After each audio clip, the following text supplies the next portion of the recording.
So hello and welcome to a film Mixologist, the place on the internet thingy where we like to keep things simple. Case in point, this Solex B30 AHG carburetor that we're going to be working on this particular episode. And the reason we like to keep things simple is because I like these units a lot because of their kind of simplicity. But also they got a very good quality about them. So I'll show you a bit what we're working with, and then we're gonna start doing the disassembly kind of proper. So as you can see, we've got here B30 AHG. So this is a kind of 30 millimeter carburetor. You can see this must be the main jet. Over here, we'll check that. Once we start the disassembly process. This is the choke. I don't know if you can see it over there, but if you look maybe there, you can see this is the choke mechanism, and it seems like it's a really nice builder. We're gonna probably have to check the spindle, make sure it's not kind of creating a kind of vacuum situation. As you can see, there's not a lot of space between the body and the spindle here. So I think that we're gonna have to try and see what we can invent here, because it might be that we can just O-ring this bit, but we'll see. We'll see as we go along, kind of thing. So let's just get on with it and let's start disassembling the unit. Okay, so let's make a start.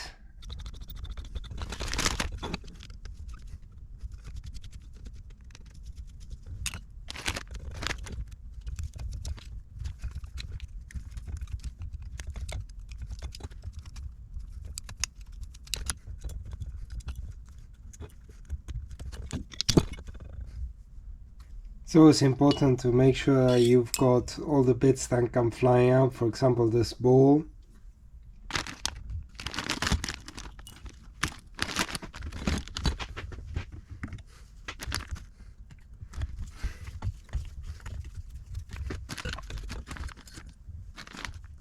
So this is an emulsion tube.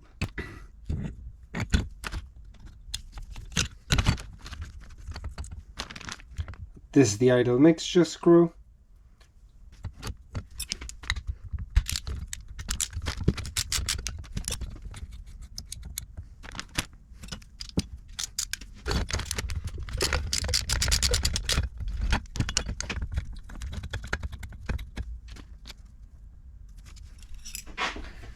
And here's where you can see the main jet 115.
Questo è quello che è più buono, e abbiamo subito 6 metri in fondo del cubo.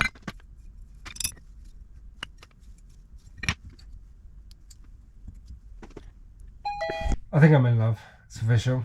This unit is really great.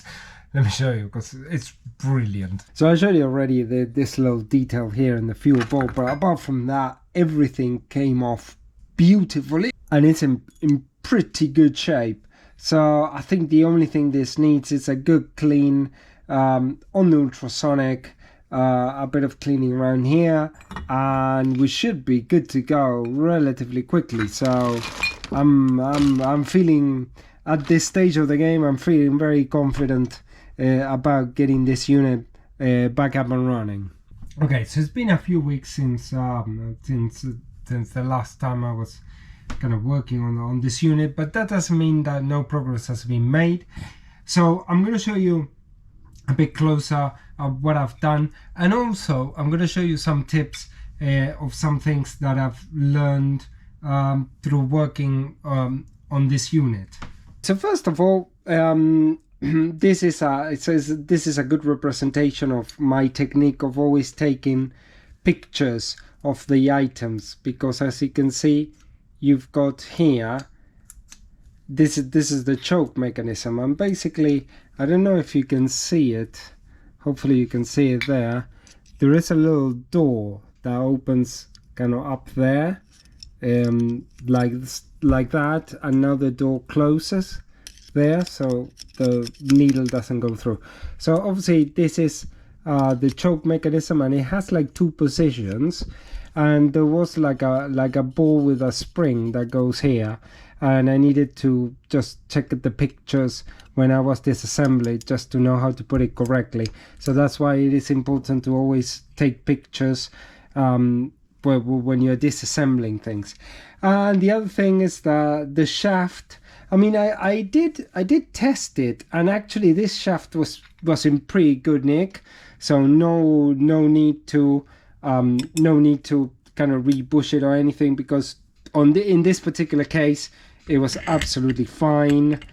Obviously a fuel bowl, as you can see, it's been cleaned perfectly well, and you've got, you know, the main jet holder here, and this is another jet, and this is like the emulsion tube right here, and all the other bits and bobs that's required. This is needle and seat and 2.0. So actually I think we are in a good place to start the proper, you know, rebuilding process of this carb. This should take very little time, and obviously the float has been cleaned as well, which is always helpful.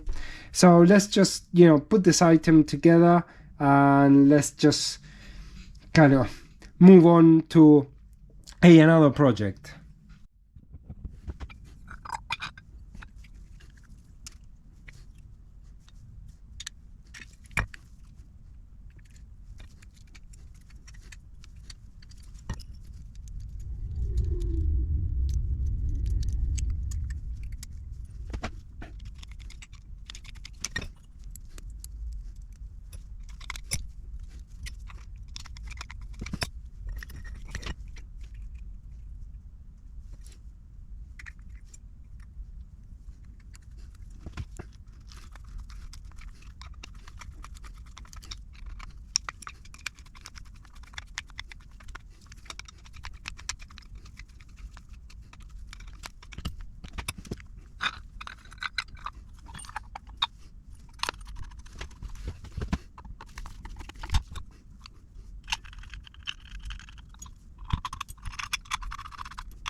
Okay, so now we've come to the end of the episode. We've obviously put this unit back together, and I have to say it looks absolutely beautiful how it turns out. Obviously it helps the fact that it was in very good condition to start with.